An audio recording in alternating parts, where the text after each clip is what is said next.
रोहिदासरावांच्या पत्नी काही दिवस आजारी होत्या. त्यांना ट्रीटमेंट करूनही काहीच फरक पडत नव्हता. त्यामुळे डॉक्टरांनी त्यांना घरी घेऊन जाण्यास सांगितले. घरी गेल्यानंतर पण रोहिदासराव आपल्या पत्नीची चांगल्या प्रकारे काळजी घेत होते. पण घरी गेल्यानंतर त्या जास्तच आजारी पडल्या आणि त्यातच त्यांचे निधन झाले. गेल्या आठवड्यातच त्यांचा 10वा झाला होता.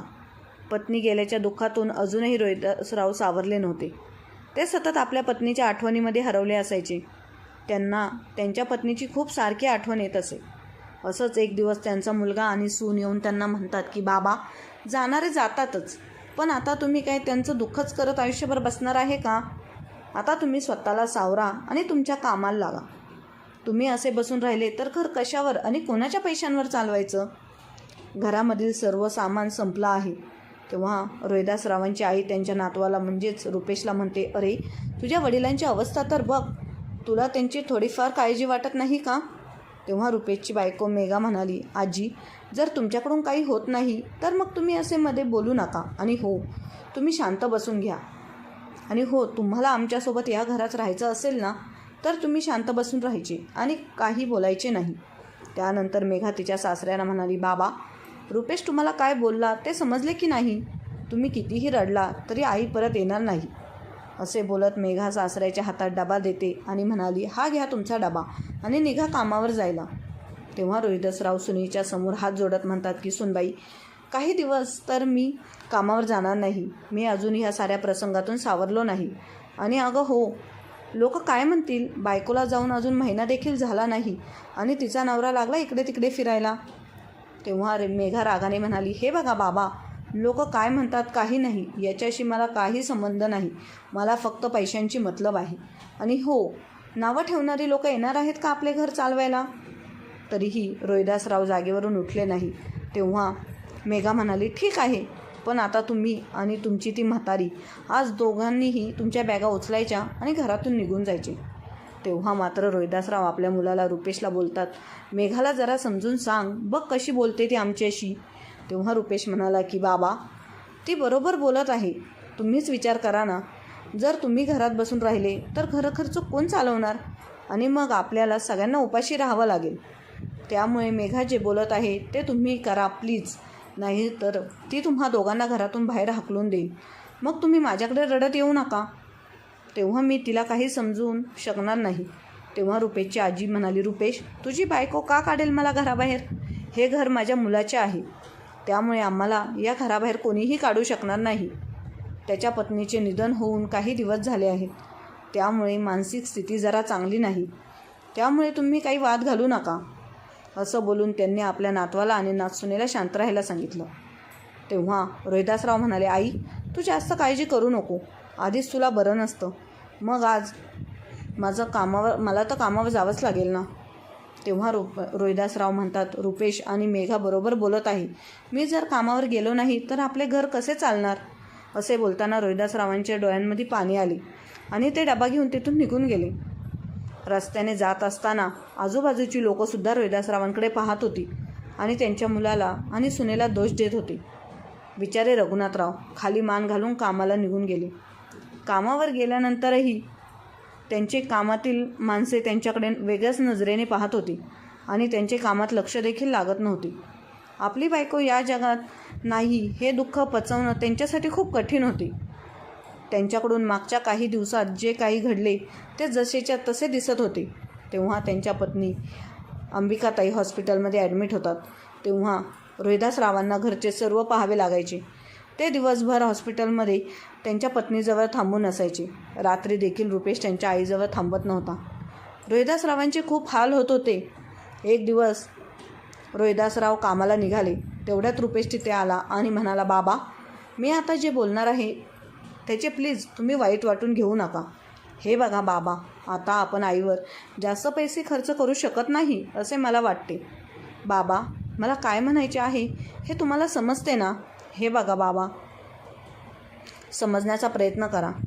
तर आता आपण आईवर एवढे पैसे खर्च केले तर पैसे वाया जातील.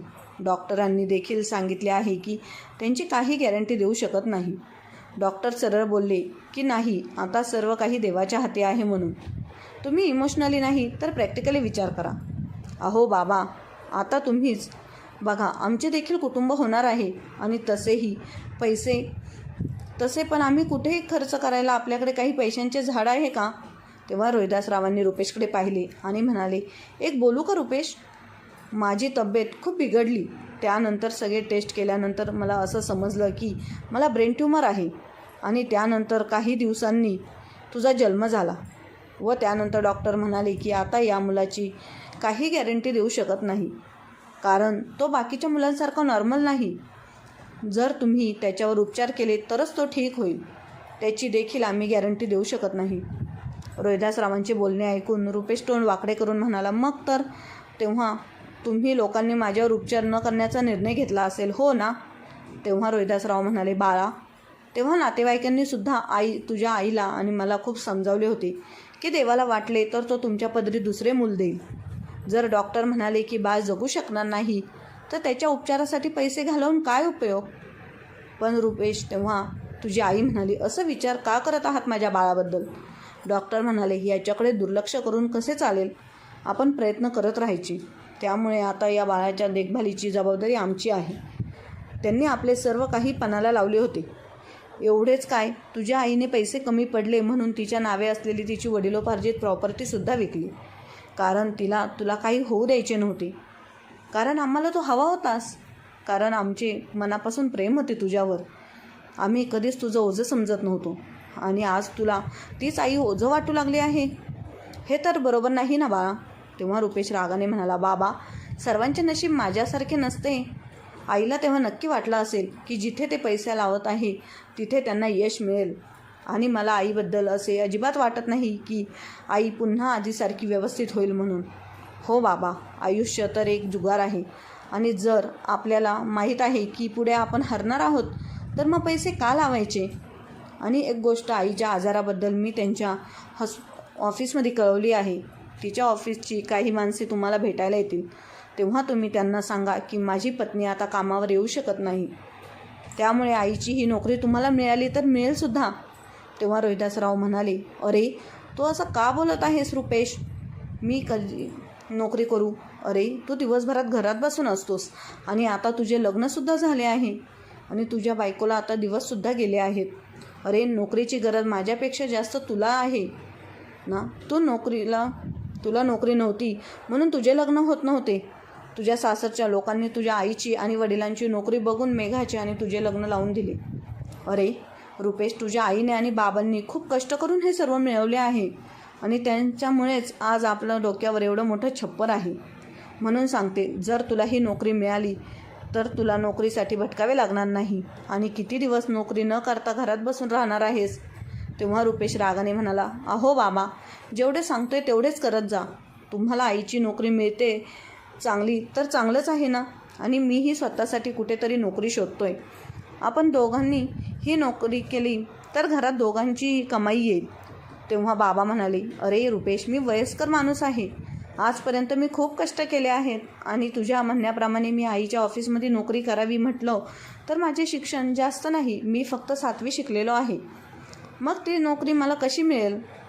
तेव्हा रुपेश म्हणाला, बाबा, तुम्हाला कसलीही नोकरी मिळू देत, मग ती शिपायाची असू देत किंवा झाडू मारायची, आपल्याला काय, फक्त पैसे मिळाल्याची मतलब आहे. तेव्हा तिथेच उभे असलेले रुपेशची बायको म्हणाली, बाबा, तुम्ही खूप विचार करत आहात. तुमच्या ठिकाणी एखादं दुसरं कोणी असतं तर घरातली परिस्थिती पाहून कधीच कामासाठी होकार दिला असता. त्या तिघांचे बोलणे ऐकून मेघा ताईंचे सासरेबुवा ऐकत होते आणि येऊन म्हणाले, मग मेघा, एखादी दुसरी कोणी कशाला, मग तूच कर ना ती नोकरी. मीही ऐकले आहे तू काही जास्त शिकलेली नाहीस, तेव्हा तुलाही मिळेल त्या माझ्या ऑफिसमध्ये झाडू मारायची नोकरी कर म्हणून सांगत आहात. हे बघ रुपेश, तुझे आजी वडील काय बोलत आहेत. मी हे घर सोडून निघून जाईल आता, सांगते. रुपेश आजीवर ओरडला, आजी, अगं, तुला बोलायचं काही कळतं की नाही? मधी कशाला बोलत असतेस? तुला माझा संसार मोडायचा आहे का? तेव्हा रोहिदासराव म्हणाले, आजीची अक्कल काढणे इतकंच मोठा झाला आहेस का? तुमचे म्हणणे आहे ना मी नोकरी करावी, तर मी कसलीही नोकरी करीन. तेव्हा बिचारे रोहिदासराव अखेर दोष कोणाला देणार होते तर त्यांच्या नशिबालाच, की आपल्या मुलाला, की आपल्या संस्कारांना. मी कसेही करून माझ्या पत्नीला बरं पण त्यांनी आशा सोडली नव्हती. पण दुसऱ्या दिवशी हॉस्पिटलमधून फोन आला की तुमच्या पत्नीला ॲम्ब्युलन्स नाही घरी आणण्यासाठी. त्यांच्यासोबत कोणीतरी हवे आहे, तर तुम्ही घरच्या कोणाला तरी पाठवून द्या. तेव्हा रोहिदासराव म्हणाले, पण त्यांना इतक्यात घरी का आणत आहात? तेव्हा तिथे डॉक्टर म्हणाले की तुमच्या मुलाने आम्हाला असे सांगितले आहे की आता हॉस्पिटलचा खर्च त्यांना पेलवणार नाही आणि म्हणूनच त्यांना लवकरात लवकर हॉस्पिटलमधून घरी सोडा. म्हणूनच तुम्ही लवकरात लवकर हॉस्पिटलमध्ये या आणि तुमच्या पेशंटला तुमच्या जबाबदारीवर घरी घेऊन जात असाल तर त्यांच्यासाठी तुमच्या पेपर्सवर सह्या लागतील.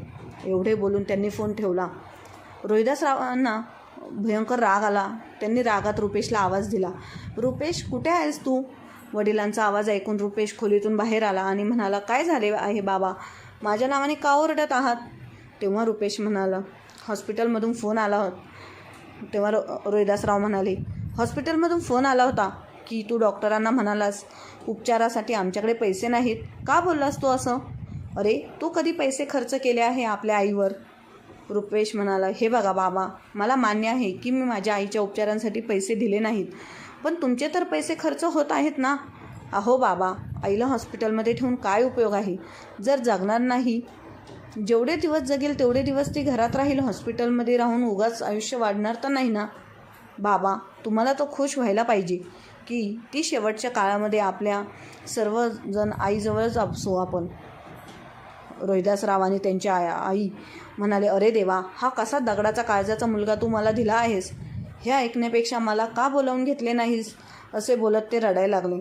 अरे रुपेश, हा दिवस पाहण्यासाठी आईवडिलांनी तुला मृत्यूच्या दारातून बाहेर आणले आहे का? त्यावर मेघा म्हणाली, का तुम्ही बडबड सुरू केली? आजी, तुम्ही गप्प बसा. या घरात कमावणारा एकही नाही आणि खाणारे 1000 आहेत. रुपेश, अरे इतर लोकांच्या घरी तर एक म्हातारा किंवा म्हातारी असते आणि इथे आपल्या घरात म्हाताऱ्यांची फौजच उभी आहे. तेव्हा रुपेश म्हणाला, आजी, जर आई वाचेल असे डॉक्टरांनी गॅरंटी दिली असती तर मग आपण तिला आणखी चांगल्या हॉस्पिटलमध्ये घेऊन गेलो असतो. डॉक्टरांनी सांगितले आहे की आईची काही गॅरंटी नाही.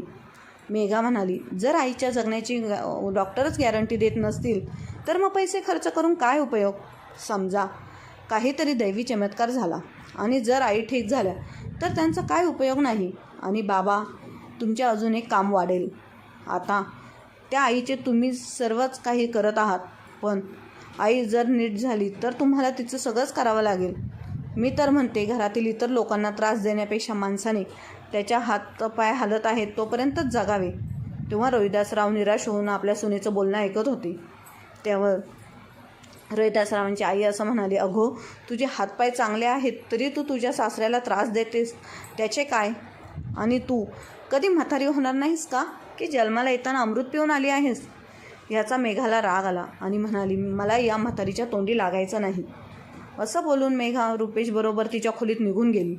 रोहिदासराव आपल्या आईचे डोळे पुसत बोलतात, आई, मी तुला सांगितले होते ना, या मेघाच्या नादी लागू नको म्हणून. थांब, मी तुझ्यासाठी काहीतरी खायला घेऊन येतो. असे बोलून रोहिदासराव आपल्या आईला पोहे घेऊन येतात आणि म्हणाले, आई, आज जास्त काही आणले नाही, हेच खाऊन घे आणि हो, आठवणीने औषधे घे. तोपर्यंत मी हॉस्पिटलमधून अंबिकाला घरी आणण्याचे बघतो. रुपेश त्याच्या खोलीतून म्हणाला, बाबा, जाण्याची गरज नाही. ते लोक आईला ॲम्ब्युलन्समध्ये पाठवतील आणि तरीही जर तुम्हाला जाण्याची इच्छा असेल तर जा. रघुनाथरावांची आई रडवेल्या आवाजात म्हणाली, तू तर खरंच खूप धीराचा आहेस. तुझा एवढा मोठा मुलगा असूनही सगळीकडे तूच धावपळ करत आहेस. जा जा, आता तुला सर्व करायचे आहे. काही वेळाने रोहिदासराव आपल्या पत्नीला घेऊन घरी आले. आपल्याबरोबर त्यांची सून म्हणाली, आई, तुमची आणि बाबांची सोय आम्ही शेजारच्या स्टोअररूममध्ये केली आहे. कारण जर आईला तुमच्या खोलीमध्ये ठेवले तर त्यांच्या औषधांचा वास येईल आणि तो घाण वास मला अजिबात आवडत नाही. आईला पाहिले त्यांचे नातेवाईक येतील, त्यामुळे ते शेजारच्या खोलीतच ठीक आहेत. अहो, मी बरोबर बोलत आहे ना? रुपेश काही बोलला नाही, पण रोहिदासराव म्हणाले, काय बरोबर आहे आणि काय चूक? जे तुम्ही कराल ते बरोबर असतं. तेव्हा रोहिदासराव आपल्या पत्नीसह शेजारच्या खोलीमध्ये शिफ्ट झाले. त्यांना असे वाटले की त्यांना घरातील प्रत्येक वस्तूपासून वेगळे केले आहे. स्वयंपाकघरामध्ये किंवा आपल्या घरात फिरायचे तेव्हा मेघा त्यांना म्हणायची, काय पाहिजे आहे तुम्हाला? जर काही हवे असेल तर मला सांगा. त्या खोलीमध्ये मी माझ्या महत्त्वाचे सामान ठेवले आहे. रोहिदासराव स्वतःच्या घरामध्येच परके झाले होते. ऑफिसमध्ये काही लोक त्यांना भेटायला आली. रुपेशने आधीच सांगून ठेवलं होतं की मी जे सांगितलं आहे तेच बोलायचं. तेव्हा रोहिदासराव तसेच बोलले. तेव्हा त्यांच्या ऑफिसमधला एक कलीग म्हणाला, दादा, तुम्ही त्यांची नोकरी करू शकाल का? त्यापेक्षा तुम्ही व्हॅलेंटाईन रिटायरमेंटचा निर्णय घ्या. तुम्हाला अंबिकाताईंच्या व्हॅलेंटाईन रिटायरमेंटचे पैसे मिळतील. त्यासाठी तुम्हाला काही करावे लागणार नाही. आम्ही सर्व व्यवस्था करू. दादाचे सर्व काही आम्ही तुमच्या भल्यासाठी सांगतोय. तेव्हा रुपेश दुरून आपल्या वडिलांना इशारे करत होता. त्यामुळे शेवटी रुपेश म्हटल्याप्रमाणेच केले आणि त्यांना ऑफिसवाल्यांनी पत्नीचा चांगल्या स्वभावामुळेच त्याच ऑफिसमध्ये छोटीशी नोकरी दिली. अंबिकाताई नगर हॉस्पिटलमधून घरी आणून 15 दिवससुद्धा झाले नसतील तेच त्यांचा मृत्यू झाला.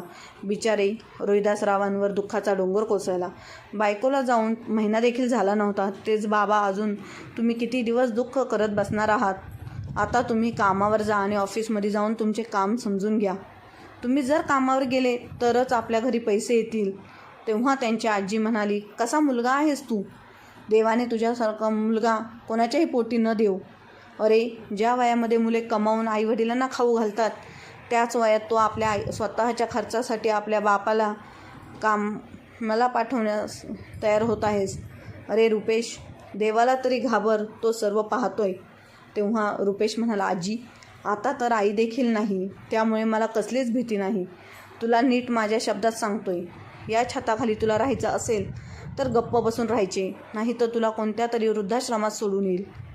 त्यावर रोहिदासराव म्हणाले, रुपेश, असे कसे बोलत आहेस? मी जिवंत असेपर्यंत आई कुठेही जाणार नाही. मी उद्या ऑफिस जॉईन करेन. एवढं बोलून रोहिदासराव आपल्या खोलीत निघून गेले आणि रडायला लागले. हळूहळू दिवस जात होते. त्यांना एका कोर्टात शिपायाची नोकरी लागली, जिथे फाईल इकडून तिकडे करणे किंवा कर्मचाऱ्यांनी सांगितलेले काम त्यांना चहापाणी देणे अशी कामे करावी लागायची. घरातील कामावरून पुन्हा ऑफिसमध्ये येऊन अशा पद्धतीने कामे करून रोहिदासराव यांच्या अवस्था वाईट होत चालली होती. जेव्हा मुलांना आईवडिलांपेक्षा पैसा जास्त वाटतो तेव्हा बहुतेक असेच होते. एके दिवशी रुपेश त्यांच्या एका नवीन मित्रासोबत शाळेतील मध्ये गेला होता. बोलता बोलता ऑफिसर म्हणाला, बाबा, तिकडून 400 नंबरची फाईल घेऊन या. रोहिदासरावांनी ती फाईल ऑफिसरला आणून दिली. त्यांची नजर समोर उभ्या असलेल्या रुपेशकडे गेली. त्याला पाहून रोहिदासराव म्हणाले, बाळा, तू इथे कसा? रुपेश त्याच्या वडिलांना पाहून थबकला. आता त्याच्या मित्रालाही रुपेशचे वडील असल्याचे समजते तर त्याचा अपमान होईल म्हणून तो, कोण आहात तुम्ही? मी तुम्हाला ओळखत नाही. उगाच ओळख काढून माझ्याशी बोलण्याचा प्रयत्न करू नका. इथे काम करायला येता की ओळख काढून गप्पा मारायला येता? त्याचा मित्र म्हणाला, अरे रुपेश, एवढा का रागवत आहेस त्यांना?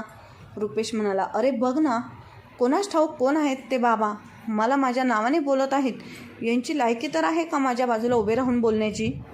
रोहिदासराव हात जोडून म्हणाले, माफ कर बाळा, बहुतेक या म्हाताऱ्या डोळ्यांना दिसले नाही. एवढे बोलून ते बाहेर निघून गेले आणि त्यांच्या डोळ्यात पाणी आले. रोहिदासराव घरी पोहोचले तेव्हा मुलगा आणि सून उभे होते. तेव्हा सून म्हणाली, मित्र असून म्हणाली, काय गरज होती रे म्हाताऱ्या रुपेशला त्याच्या मित्रासमोर बेटा म्हणून हाक मारायची? का ओळख दाखवलीस? अरे, रुपेशच्या मित्राला जर समजले असते की तू शिपाई म्हणून तिथे काम करत आहेस तर त्याची काय इज्जत राहिली असती आपल्या मित्रांसमोर?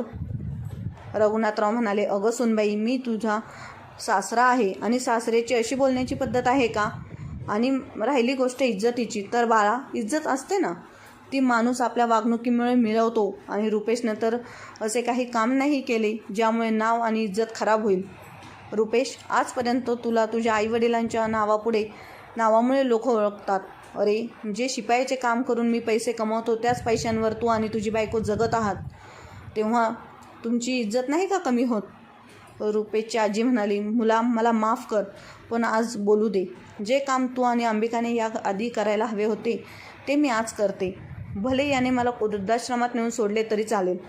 रुपेश बाळा, एकुलता एक मुलगा आहेस तू, म्हणून तुझे खूप लाड झाले आणि त्या लाडामुळे तो बिघडला आहेस. एक तर तुझं शिक्षण कमी आणि घरातील किंवा बाहेरचे काम पण करत नाहीस. नोकरी करायची नाही. अरे लग्न होऊन आता तुला मूल होण्याची वेळ आली तरी तुला तुझी जबाबदारी समजली नाही. तुला फक्त आईवडिलांच्या पैशावर ऐश करायला पाहिजे. त्या दिवशी तू काय म्हणालास की माझ्यामुळे तुझा संसार मोडेल. अरे तू याला तुझा संसार म्हणतोस का रुपेश? अरे नवरा बायकोने एकत्र राहणे याला संसार म्हणत नाही, तर नवऱ्याने कष्ट करून कमावून आणलेल्या पैशातून बनवलेली भाकरी आपल्या कुटुंबांसोबत खाणे याला संसार म्हणतात. बिघडलेली तुझी ही बायको तुला मिळाली आहे हे आमचे नशीबच. रुपेशला भयंकर राग आला. तो म्हणाला, आजी आता तर मी तुला या घरामध्ये ठेवणारच नाही. तेव्हा मेघा म्हणाली, बरोबर बोलत आहात तुम्ही. आजीमुळे घरात भांडणं होतात. आजी म्हणाली, मी खरे बोलते ना, ते तुम्हाला बरोबर लागते. हे बघ मेघा, तुझा नवरा चुकतोय हे समजत असूनही जर तू त्याची साथ देत असेल तर उद्या तुझी मुलंसुद्धा तुझ्याबरोबर असत वागतील, कारण आपण जे पेरतो तेच उगवतं. रुपेश म्हणाला, मला तर वाटतं आजी आणि बाबांचे डोके बिघडले आहे. आता मी तुम्हाला बाहेर काढत नाही तर मीच आत्ताच्या या घरातून निघून जातो. आईला तर मी अग्नी दिला, पण जर मी हे घर सोडून निघून गेलो तर विचार करा, तुम्हा दोघांना अग्नी कोण देईल? तुम्हाला स्मशानभूमीत कोण घेऊन जाईल? एवढे बोलून दोघे पती पत्नी हसायला लागले. नातवाचे असे शब्द ऐकून आजीच्या डोळ्यातून अश्रू वाहू लागले. त्या दिवशी काय माहीत रोहिदासरावांमध्ये एवढे बळ कुठून आले. त्यांनी आपल्या आईचे डोळे पुसले आणि म्हणाले, आई नाही, आई तू रडणार नाही. अजूनही तुझा मुलगा जिवंत आहे. आणि काय काय म्हणालात रुपेश? तू इथेच राहणार नाहीस तर आम्हाला विचारणारे कोणी नसेल. मग तू असे कर, तुम्ही दोघे तुमचे सामान बांधा आणि घरातून चालते व्हा. आम्ही दोघे एकमेकांना सांभाळू. मेघा म्हणाली, बाबा तुम्ही शुद्धीवर आहात का? काय बोलत आहात तुमचं तुम्हाला कळतं का? बाबा म्हणाले, आता बोलण्याची नाही तर करण्याची वेळ आली आहे. त्यांनी आपल्या ऑफिसमध्ये फोन लावला आणि म्हणाले, सर स्वर्गीय अंबिका पाटील यांचे मिस्टर रघुनाथ पाटील बोलत आहे. मी उद्यापासून कामावर येणार नाही. कृपा करून मला व्हॅलेंटाईन रिटायरमेंट द्या, कारण मी आता माझ्या आईची सेवा करण्यासाठी घरी राहणार आहे. रुपेश त्याच्या वडिलांना इशारा करून गप्प करण्याचा प्रयत्न करत होता आणि त्यांनी रुपेशचे काही ऐकले नाही आणि दुसरा कॉल त्यांनी पोलीस स्टेशनला लावला. तेव्हा ते म्हणाले, इन्स्पेक्टर साहेब, माझा मुलगा आणि सून मला खूप त्रास देत आहेत आणि मी कमावलेल्या पैशांवर आपला अधिकार सांगत आहेत. जर तुम्ही माझी मदत कराल तर माझे म्हातारपण व्यवस्थित जाईल. असे बोलून त्यांनी पोलिसांना आपला पत्ता दिला आणि फोन ठेवला. तेव्हा रुपेश म्हणाला, बाबा तुम्ही हे चांगलं नाही केलं. तुम्हाला तुमच्या नातवंडांचे तोंड पाहायचे नाही का? तेव्हा रोहिदासराव म्हणाले, मुलगा आणि सून दोघांचे तोंड पाहून मन भरले आहे. आता तुम्ही असे करा, तुमच्या मुलाला स्वतःच्या हिमतीने जन्माला घाला आणि जर झाले तर त्यांच्यावर चांगले संस्कार करा, कारण तो मोठा झाल्यानंतर तुमच्यासोबत तुमच्यासारखाच वागू नये जसे तुम्ही आमच्यासोबत वागला आहात. तुमची आई आजारी असताना तुम्ही जे काही वागलात ते मी कधीच विसरणार नाही आणि मी तुम्हाला माफही करणार नाही. असे बोलून रुपेशने खूप गोंधळ घातला. आजूबाजूची लोकही जमा झाली. पोलीस रुपेशला म्हणाले, अरे किती नालायक मुलगा आहे तू. वृद्ध आजीला आणि वडिलांना असा त्रास देताना तुला जरा लाज वाटली नाही का? ते रुपेश आणि मेघा दोघेही वडिलांची माफी मागत होते. ते कधी वडिलांचे पाया पडायला लागले तर कधी आजीचं. पण आजी म्हणाली, तुम्ही कितीही माफी मागितली तरी मी माझ्या मुलाच्या पुढे जाणार नाही. शेवटी आजी म्हणाली, मुला मी जर मेले तर तूच मला अग्नी दे. या दोघांना माझ्याजवळ येऊन देऊ नकोस. असल्या नातवापेक्षा एक नात असती तर कमीत कमी माझ्या मुलाची सुनेची अशी अवस्था झाली नसती. आता त्यांच्या आत्मसन्मानाचा विजय झाला. त्यांनी व्हॉलंटरी रिटायरमेंट घेतली आणि सर्व पैसे बँकेमध्ये जमा केले. जे व्याज मिळायचे त्यातून ते स्वतःचे आणि आपल्या आईची देखभाल करायचे. त्यांनी आपली सर्व संपत्ती त्यांच्याजवळ असलेल्या अनाथ आश्रमाला दान केली व आता ते स्वच्छंद जगू लागले.